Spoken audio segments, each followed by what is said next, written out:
Ratio analysis. Madam ये ratio analysis क्या होता है? जैसे लास्ट वीडियो में हमने बैलेंस शीट और profit and loss account cover किए, तो उनका कंपैरिजन करना इन टर्म्स ऑफ परसेंट बात करना, उसे ही कहते हैं रेशियो एनालिसिस। अभी मैं रेशियो एनालिसिस को कवर करने से पहले मैं एक चीज़ बताना चाहूँगी, कंपनी की वर्किंग स्टाइल बताना चाहूँगी। जैसा मैंने आपको सिखाया है लास्ट बैलेंस शीट में, हमने पढ़ा था कि कंपनी के पैसा वो कौन लगाता है? ऑनर्स। ऑनर्स को हम लोग क्या कहते हैं? Share holders. लेकिन शेयर होल्डर्स कंपनी की डे टू डे एक्टिविटी में पार्टिसिपेट नहीं करते। डे टू डे एक्टिविटी में मैनेजमेंट नहीं हैंडल करते, मैनेजमेंट को हैंडल करता है बोर्ड ऑफ डायरेक्टर्स। कंपनी के कई सारे शेयर होल्डर्स होते हैं, कई सारे जैसे भी कंपनी के शेयर होल्डर होते हैं, उन शेयर होल्डरों में से कुछ लोगों को बोर्ड ऑफ डायरेक्टर्स अपॉइंट किया जाता है। जैसे फॉर एग्जाम्पल, मैंने आपको एक एग्जाम्पल भी बताया था, अगर आपको याद हो तो, रिलायंस कंपनी की ऑनर मैं भी हूँ, मैंने भी कंपनी के रिलायंस कंपनी के शेयर्स खरीदे हुए हैं। लेकिन रिलायंस कंपनी के पूरी ऑल ओवर इंडिया में बहुत सारे ऑनर है, लेकिन सभी लोग डे टू डे एक्टिविटी में पार्टिसिपेट नहीं करते। तो रिलायंस कंपनी के बोर्ड ऑफ डायरेक्टर में मुकेश अंबानी और अनिल अंबानी है। अब जब मुकेश अंबानी और अनिल अंबानी है वो कंपनी के बोर्ड ऑफ डायरेक्टर्स में शामिल है, कंपनी के day to day activity management में पार्टिसिपेशन कर रहे हैं, वो हमारे हम चाहते हैं एज अ इन्वेस्टर, क्या वो हमारे पैसे का यूज सही तरीके से कर रहे हैं या वो हमारे पैसे का यूज सही तरीके से नहीं कर रहे हैं। इसके लिए हम लोग वो बोर्ड ऑफ डायरेक्टर्स एक रिस्पॉन्सिबल होते हैं, बोर्ड ऑफ डायरेक्टर्स रिस्पॉन्सिबल होते हैं शेयर होल्डर को जवाब देने के लिए। कंपनी की शेयर होल्डर्स की जब मीटिंग बुलाई जाती है, शेयर होल्डर की मीटिंग में कंपनी के फाइनेंशियल स्टेटमेंट प्रेजेंट की जाते हैं, साथ में रेशियो एनालिसिस की प्रेजेंटेशन प्रेजेंट की जाती है कि कंपनी, इसमें रेशियो एनालिसिस में दो तरीके के कंपैरिजन होते हैं, एक होता है इंट्रा फर्म कंपैरिजन और एक होता है इंटर फर्म कंपैरिजन। ध्यान देना बेटा, इंट्रा फर्म और इंटर फर्म कंपैरिजन क्या होता है? इंट्रा फर्म यानी विद इन द फर्म ही अपने आप को कंपेयर करना, हम लोग ग्रोथ में कि हम लोग डिक्लाइन पोजीशन में। फॉर एग्जांपल 2019 में हमारा ऑपरेटिंग प्रॉफिट रेशियो था 35%। इस बार हमारा 2020 में ड्यू टू कोरोना हमारा operating profit ratio for example गिर गया। फॉर एग्जाम्पल हमारा गिर गया 35 से हो गया 25। तो इसके पहले तो रीजन एनालिसिस किए जाएंगे, प्रॉफिट क्यों गिरा? क्योंकि end of the day share holder का पैसा यूज हो रहा है, शेयर होल्डर का पैसा यूज होने के बाद वो कंपनी की डे टू डे एक्टिविटियां चल रही है, तो शेयर होल्डर चाहेंगे कि हमारा पैसा सही यूटिलाइज हो रहा है या नहीं हो रहा। तो रेशियो एनालिसिस में अपनी ही फर्म का लास्ट ईयर के बैलेंस बेसिस पे in terms of percentage comparison किया जाता है। अब चलते हैं बेटा इंटर फर्म कंपैरिजन। क्या होता है inter firm comparison? Inter firm comparison में हम देखेंगे हम अपनी कंपनी का कंपैरिजन किसी दूसरी कंपनी के साथ करेंगे। जैसे मैंने कहा कि लॉकडाउन के कारण बाई चांस मेरा ऑपरेटिंग प्रॉफिट 25% है। अब मैं देख रही हूँ कि ये लॉकडाउन का असर सिर्फ मेरे पे पड़ा है कि बाकी कंपनियों पे भी पड़ा है। तो बाकी कंपनी का ऑपरेटिंग प्रॉफिट रेशियो देखा तो 22% है, मतलब मैं अभी भी कहीं ना कहीं मेरी position as compare to another companies अच्छी। हालांकि मेरी लास्ट ईयर के कंपैरिजन में हम डिक्लाइन पोजीशन में, लेकिन दूसरी फर्म के कंपैरिजन में हमारी पोजीशन बहुत अच्छी है। तो उसे कहा जाता है inter firm comparison. Inter firm comparison में हम कंपैरिजन जो करते हैं, हम अपनी कंपनी का किसी दूसरी फर्म के साथ करते हैं। बेटा चाहे इंट्रा फर्म कंपैरिजन हो चाहे इंटर फर्म कंपैरिजन हो, दोनों में ही रेशियो एनालिसिस का बहुत सारे काम आते हैं। अब समझ आया, रेशियो मतलब इंडिविजुअल आइटम का analytical review by the way of percent. Individual items का analytical review by the way of percent. तो ratio analysis is the comparison of the item of a financial statement of the business. Ratio बेटा company के business के जो भी financial statement है उनके line items का, हर एक लाइन आइटम समझते हो ना, जिसे मैंने आपको पढ़ाया था कि बैलेंस शीट के दो लाइबिलिटी और क्या होता है asset, non current asset, current asset, inventory, एक एक लाइन आइटम का क्या है कंपैरिजन करना है। Ratio analysis is evaluate the number of the issue within the entity such as liquidity, efficiency of operation and profitability. Ratio analysis में हम क्या करते हैं, कंपनी के हर लाइट आइटम का कंपैरिजन एंटिटी करती है, चाहे वो in the form of liquidity हो, चाहे in the form of efficiency हो या in the form of profitabilities हो। Trend lines can also be use to estimate the direction of future ratio performance. ये लाइन बेटा बहुत इंपॉर्टेंट है। जब हम ये रेशियो कंपेयर करते हैं तो हमारी फ्यूचर एक्टिविटियाँ क्या होगी, फ्यूचर पास में हमने कौन कौन सी गलतियाँ की हैं, उन गलतियों को हम फ्यूचर में रिपीट नहीं करेंगे। अगर हमारी पास डिक्लाइन पोजीशन है तो ग्रोथ पर कैसे जाए, अगर हम दूसरे फर्म के कंपैरिजन में कम चल रहे हैं तो दूसरे फर्म को कॉम्पीट कैसे किया जाए, ये सारा काम जब तक हमें एनालिसिस पता नहीं लगेंगे, हमारा प्रॉफिट रेशियो क्या है, हमारा लिक्विड रेशियो क्या है, हमारी सॉल्वेंसी रेशियोज क्या है और दूसरी फर्मों का क्या है, तब तक हम कंपैरिजन नहीं कर पाएंगे। ये आप देख सकते हो कि शेयर बोर्ड ऑफ डायरेक्टर्स अपने शेयर मीटिंग में अपने शेयर होल्डर्स को बता रहे हैं कि भाई ये देखो हमारा ऑपरेटिंग प्रॉफिट रेशियो। एक एक करके बेटा आते हैं, स्टार्ट करते हैं। रेशियो एनालिसिस में बेटा बहुत सारे रेशियोज होते हैं। पहला रेशियो होता है लिक्विडिटी रेशियो। लिक्विडिटी रेशियो में हम लोग 3 रेशियोज पढ़ेंगे। फिर आता है सॉल्वेंसी रेशियो, बहुत सारे रेशियोज हैं। इसके बाद turnover ratio, profitability ratio, earning ratio, etcetera etcetera. ठीक, स्टार्ट करें। सबसे पहले उससे पहले मैं रेशियो स्टार्ट करने से पहले कुछ बेसिक इंपॉर्टेंट पॉइंट बताना चाहूंगी। अगर बेटा ये आपने बेसिक इंपॉर्टेंट पॉइंट कवर कर लिए तो आपका रेशियो ये चुटकियां बजाते हुए हो जाएगा। लेकिन वो इंपॉर्टेंट पॉइंट्स हमेशा याद रखना कि कैसे करते हैं। इंपॉर्टेंट पॉइंट याद करो, मैंने कहा था बैलेंस शीट के 2 साइड होते हैं। पहला साइड होता है बेटा इक्विटी एंड लाइबिलिटी और दूसरा साइड होता है एसेट। इक्विटी में क्या क्या आता है, इक्विटी में मैंने क्या क्या पढ़ाया था। इक्विटी में आता है shareholder fund, share application money, pending allotment. हालांकि share application money, pending allotment हमारे सिलेबस में नहीं है, तो इक्विटी में क्या क्या आता है, शेयर होल्डर फंड। और लाइबिलिटी में क्या आता है, नॉन करंट लाइबिलिटी। और क्या आता है बेटा, करंट लाइबिलिटी। एसेट्स में क्या आता है, non current assets plus non current asset and current. Equity and liability equivalent to asset होता है, तो इक्विटी में आ जाएगा shareholder fund, share application money छोड़ रहे हैं, shareholder fund, non current liability, current liability. तो shareholder fund, non current liability plus current liability equivalent to total asset. Total assets क्या होता है, नॉन करंट एसेट्स और current assets. इसके terms पर हम बहुत सारी चीजों का एनालिसिस अभी करेंगे। एक एक इक्वेशन इससे निकलेगी। ये अगर आपने इक्वेशन सॉल्व कर दी तो रेशियो एनालिसिस आपके कहीं मार्क्स नहीं गए। ठीक, रेशियो एनालिसिस का ये chapter CA foundation 12th board, 12th CBSE plus CS executive के बच्चों के लिए मोस्ट इंपॉर्टेंट है। ठीक, चलते हैं आगे। डाउन करके बताती हूँ, फिर मैं आपको पीपीटी प्रेजेंटेशन बताऊंगी। ठीक, सबसे पहले हमने कहा कि टोटल लाइबिलिटी इक्वल टू, बस इसी से हमारी इक्वेशन आएगी। टोटल लाइबिलिटी इक्वल टू हमने कहा टोटल एसेट्स होता है, यही कहा हमने। टोटल लाइबिलिटी में हमने क्या कहा, क्या क्या होता है बेटा, shareholder fund, good, plus non current liability plus current liability. और टोटल एसेट्स में क्या होता है, ये था टोटल लाइबिलिटी, ये क्या है हमारी टोटल लाइबिलिटी। और टोटल एसेट्स में क्या क्या आता है हमारा बेटा, non current assets, non current assets आता है प्लस करंट एसेट्स आता है, ये है हमारा बेटा टोटल एसेट्स। ठीक, तो total liability equal to total assets. अगर मैं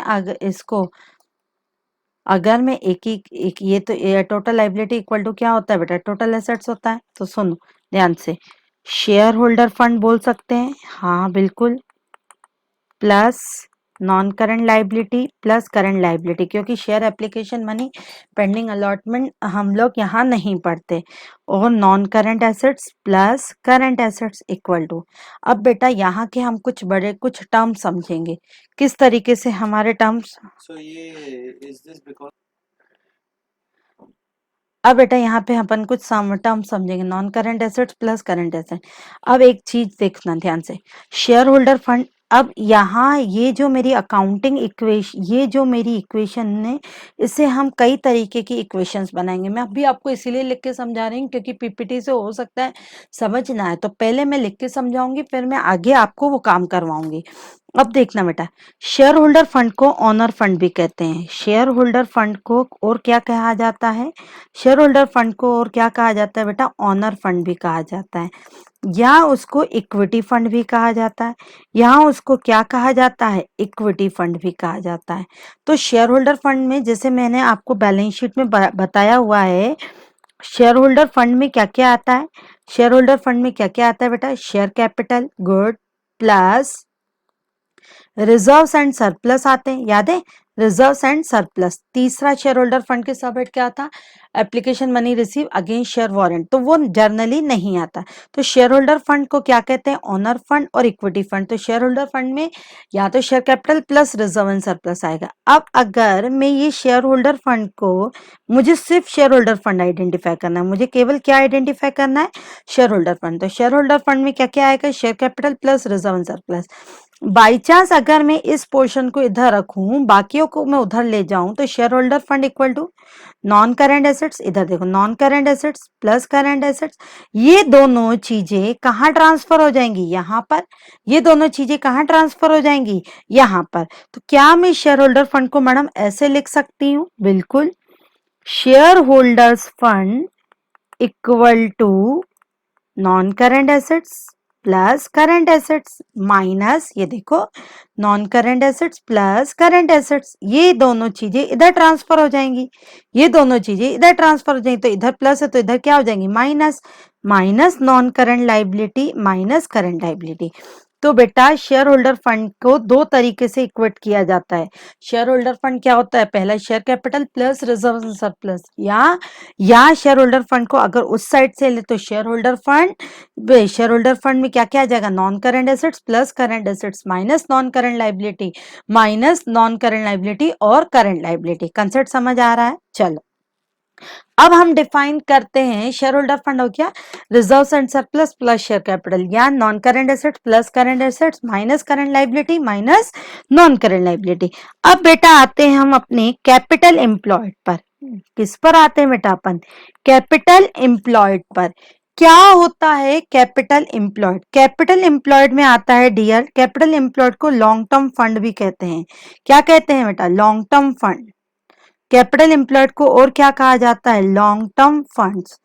कंपनी अपने लॉन्ग टर्म पैसा कहां कहां से लेती है, शेयर होल्डर का fund madam capital long term होता है, गुड।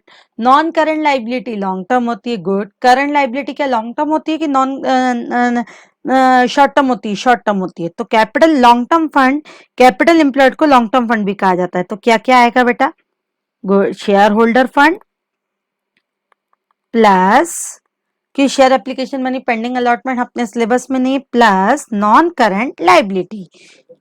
तो ये आपका, अब देखो बेटा इसी इक्वेशन पे आ रही हूं। अब शेयर कैपिटल एम्प्लॉयड में क्या क्या आता है बेटा, non current liability plus shareholder fund plus क्या आता है बेटा, shareholder fund plus non current liability equal to capital employed होता है, बिल्कुल। इट मीन्स अब मेरे को ये चाहिए शेयर होल्डर फंड, और मुझे क्या चाहिए, मुझे ये और ये चाहिए। अब मैं या तो ये मेरा कैपिटल एम्प्लॉयड हो गया, share holder fund plus non current liability मेरा हो गया, या अगर मुझे ये चाहिए और मुझे ये तीन चीजें मालूम है तो ये भी निकाल सकती हूँ, ये भी निकाल सकती हूँ, बिल्कुल। तो कैपिटल एम्प्लॉयड का दूसरा फॉर्मूला क्या हो जाएगा, और कैपिटल एम्प्लॉयड इक्वल टू क्या आ जाएगा बेटा, जल्दी बताओ, कैपिटल एम्प्लॉयड इक्वल टू क्या आ जाएगा, non current assets plus current assets minus current liability. आया बेटा समझ में।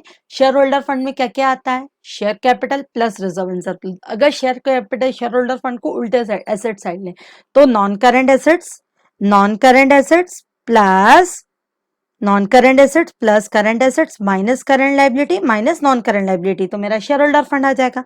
कैपिटल एम्प्लॉयड का मतलब होता है long term fund. Long term fund में क्या क्या आता है, कंपनी ने किन किन लोगों से लॉन्ग टर्म पैसा लिया है, शेयर होल्डर फंड से लॉन्ग टर्म लिया है प्लस नॉन करंट लाइबिलिटी से लॉन्ग टर्म लिया है। तो shareholder fund plus non current liability क्या होता है, कैपिटल एम्प्लॉयड। अगर उस साइड चले तो non current assets plus current assets minus क्या आ जाएगा बेटा, करंट लाइबिलिटी। बेटा ये टर्म्स जानना बहुत आसान है क्योंकि इसी से आपके क्वेश्चंस बनने हैं। चल, कैपिटल एम्प्लॉयड के बाद कंपनी आती है टोटल डेट पर। लॉन्ग टर्म फंड में शेयर होल्डर फंड भी आता है, लॉन्ग टर्म फंड में शेयर होल्डर फंड भी आता है, और कैपिटल एम्प्लॉयड में या लॉन्ग टर्म फंड में शेयर होल्डर फंड और non current liability. Total debt में ऑनर नहीं आते, आउटसाइडर उधार आता है, आउटसाइडर उधार आता है। तो यहां होता है बेटा टोटल डेट होता है non current liability plus current liability, non current liability plus current liability. अगर मैं इस इक्वेशन को इससे लूं तो, अगर मैं इस इक्वेशन को, इधर देखना बेटा, मैं इसको एक काम करती हूँ, कॉपी कर लेती हूँ, बार बार इसकी मेरे को जरूरत पड़ती है।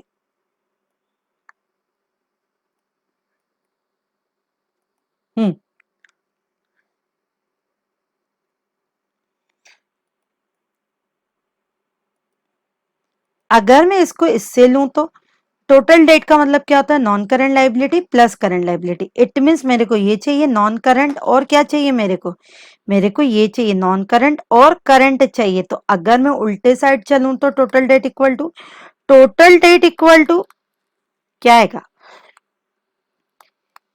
Sorry, total debt equal to non current assets plus current assets minus shareholder fund, यही होगा। ठीक, टोटल डेट इक्वल टू, पहले सीधे साइड लेंगे, अगर सीधे साइड आ जाती है तो बहुत अच्छी बात है, नहीं तो अकाउंटिंग इक्वेशन, एक अकाउंटिंग इक्वेशन से आपके मल्टीपल चीजें डिटरमाइंड है। कौन सी accounting equation, total liability equal to total asset. Total liability और टोटल डेट में डिफरेंट है। टोटल लाइबिलिटी का मतलब क्या होता है, टोटल लाइबिलिटी में ये सब कुछ आता है, shareholder fund plus non current liability plus current liability, और total asset non current asset plus current assets. Okay, तो हमने आज तीन टर्मिनोलॉजी पढ़ी। पहला क्या पढ़ा, शेयर होल्डर फंड, दूसरा क्या पढ़ा, कैपिटल एम्प्लॉयड, तीसरा पढ़ा टोटल डेट, चौथी है हमारी बेटा हमारा वर्किंग कैपिटल, चौथा है हमारा क्या है, वर्किंग कैपिटल। वर्किंग कैपिटल का मतलब होता है बेटा current assets minus current liability. Working capital का मतलब क्या होता है बेटा, करंट एसेट्स माइनस क्या होता है हमारा, करंट लाइबिलिटी। अगर मैं इसकी बात करूं इस फंड से, करंट एसेट्स अपॉन माइनस क्या आता है बेटा, करंट लाइबिलिटी। अब मुझे क्या चाहिए, मुझे चाहिए वर्किंग कैपिटल। अब मुझे चाहिए वर्किंग कैपिटल, अब मैं इससे बात करती हूँ, मुझे वर्किंग कैपिटल चाहिए, यानी मुझे करंट एसेट्स माइनस क्या चाहिए, करंट लाइबिलिटी, यही चाहिए ना मुझे, करंट एसेट माइनस क्या चाहिए, करंट लाइबिलिटी। तो current assets minus current liability, अगर मैं बोलूं इसको, चाहो तो ये कर सकते हो, shareholder fund plus non current liability minus non current assets, ये इधर आ जाएगा, और करंट एसेट्स इधर है माइनस करंट लाइबिलिटी। तो वर्किंग कैपिटल को इतने में लिखा जा सकता है, working capital current asset minus current liability, या shareholder fund plus non current liability, NC इधर चला जाएगा, तभी माइनस सीए आ जाएगा, तो इसे कहेंगे वर्किंग कैपिटल। ठीक, तो आज हमारी टर्मिनोलॉजी थी 4 सीखी हमने। ठीक, तो अब आते बेटा, देखो टोटल जो भी आपका ब्लैक में दिया हुआ है उसे हमें आइडेंटिफाई करना है। टोटल लाइबिलिटी यानी बैलेंस शीट की लाइबिलिटी साइड का टोटल, बैलेंस शीट की लाइबिलिटी साइड के टोटल में क्या क्या आता है, बैलेंस शीट की लाइबिलिटी साइड टोटल में क्या क्या आता है, जल्दी बताओ, share holder fund, share holder fund, okay हाँ, शेयर होल्डर फंड आता है, शेयर होल्डर फंड के बाद क्या आता है, non current liability plus current liability. Total liability equal to क्या होता है, shareholder fund plus non current liability plus क्या आता है, current liability. Good, shareholder fund में क्या क्या आता है, जल्दी बताओ, share capital plus reserves and surplus आता है। अगर और नॉन, ये तो हमें, ये तो टर्मिनोलॉजी है, नॉन करंट लाइबिलिटी में ये सारी चीजें क्या है, ये सारी चीजें क्या है, शेयर कैपिटल सब हेड।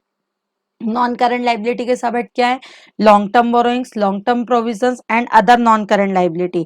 और करंट लाइबिलिटीज के सब हेड क्या है, trade payable, short term borrowings, short term provisions and other current liability. Madam आपने डेफर टैक्स लाइबिलिटी नहीं ली, डिटेल नहीं लिया, नहीं बेटा वो अपने सिलेबस में नहीं है। और टोटल एसेट्स में क्या आता था, नॉन करंट, या मैं अभी हेड और सब हेड पढ़ा रही हूँ। टोटल एसेट्स में क्या आता था, नॉन करंट एसेट्स और current asset. Non current assets में क्या क्या आता था, फिक्स एसेट्स और long term investment plus other non current asset. और करंट एसेट्स में क्या क्या आता था बेटा, current investment, inventory, trade receivable, cash and cash equivalent and other current assets. फिर हमने टर्म्स पढ़े, शेयर होल्डर फंड, हमें क्या चाहिए, कैपिटल एम्प्लॉयड। कैपिटल एम्प्लॉयड का मतलब क्या होता है, जल्दी बताओ बेटा, कैपिटल एम्प्लॉयड का मतलब क्या होता है, कैपिटल एम्प्लॉयड का मतलब होता है long term fund. Capital employed का मतलब क्या होता है, long term fund. Long term fund company किस किस से ले सकती है, shareholder fund plus non current liability equal to capital employed. Shareholder fund plus non current liability, अगर उस साइड चलो तो non current assets plus current assets minus current liability. सीखा ना हमने अभी अकाउंटिंग इक्वेशन, देखो नॉन करंट एसेट्स ये थी, non current assets plus current assets, non current assets plus non current assets plus current assets, ये आ गए non current asset plus current assets, और फिर क्या आएगा बेटा, माइनस क्या आ जाएगी, इधर उसे उठ के माइनस आ जाएगी क्या, करंट लाइबिलिटी। तो non current assets plus current assets minus क्या आ जाएगा बेटा, current liability. Share holder fund में क्या क्या आता है बेटा, shareholder fund plus reserves and surplus. अगर उस साइड से चलें तो ये है मेरा शेयर होल्डर फंड। अगर मैं इस साइड से चलती हूँ तो क्या क्या आ जाएगा, non current asset plus current asset minus non current liability minus क्या आ जाएगा, करंट लाइबिलिटी। इसके बाद हमारा टोटल डेट, टोटल डेट में क्या क्या आता है, non current liability plus current liability. ये जो ब्लैक में है वही है नॉन करंट लाइबिलिटी और करंट। अगर मुझे ये उठाना है तो या तो सीधे साइड उठाऊं या उल्टे साइड उठाना है तो non current asset plus current asset minus share holder क्या आ जाएगा, फंड। उसके बाद क्या है हमारा वर्किंग कैपिटल। वर्किंग कैपिटल क्या होता है, current assets minus current liability. याद करने की जरूरत नहीं है, बस आपको एक ही चीज याद रखनी है, total liability equal to total asset. Total liability में क्या क्या आता है, shareholder fund plus non current liability plus current liability. Total assets में क्या आता है, नॉन करंट एसेट्स और करंट एसेट, हेड हेड थे, ठीक। शेयर होल्डर फंड सीधे साइड या उल्टे साइड करोगे तो माइनस में जाएगा। कैपिटल एम्प्लॉयड में क्या क्या आता है, shareholder fund plus non current liability. अगर उल्टे साइड जाना है तो अकाउंटिंग इक्वेशन बन जाएगी। उसके बाद हमारा क्या आता है, वर्किंग कैपिटल क्या आता है, current assets minus current liability. उसके बाद आता है हमारा क्या आता है, कैपिटल एम्प्लॉयड हो गया। टोटल डेट, टोटल डेट में आता है नॉन करंट लाइबिलिटी और बेटा क्या आता है, करंट लाइबिलिटी, ठीक। अब ये चीजें हो गई बेटा, ये अकाउंटिंग इक्वेशन आपको एक बार ध्यान में रखनी है, बिल्कुल ध्यान से पढ़ना। कल से हम स्टार्ट करेंगे रेशियोस। रेशियोस में पहले स्टार्ट करेंगे लिक्विडिटी रेशियो। ये अपनी मेरी जो प्रेजेंटेशन है वो मैं आपको पूरा पीडीएफ में डाल रही हूँ, अपलोड कर रही हूँ अपना स्टडी मटेरियल में। स्टडी मटेरियल में वहां से डाउनलोड करके क्वेश्चंस ये याद कर लेना बस, ठीक। कल तो कल से अपन स्टार्ट करेंगे रेशियोस। रेशियोस कौन कौन से होते हैं, क्या क्या होता है बेटा, फिर रिक्वेस्ट कर रही हूँ पढ़ लो, ठीक। और मेरे YouTube सब्सक्राइबर चैनल को सब जरूर, दीपशिका कॉमर्स क्लासेस का ऐप को जरूर डाउनलोड कर लेना। मैं रोज के बेस पे वहां पे लेक्चर्स आपको प्रोवाइड करवाती हूँ, ठीक। और एक रिक्वेस्ट और है सब बच्चों से, ये चैनल को लाइक जरूर करना। थैंक यू बेटा, थैंक यू।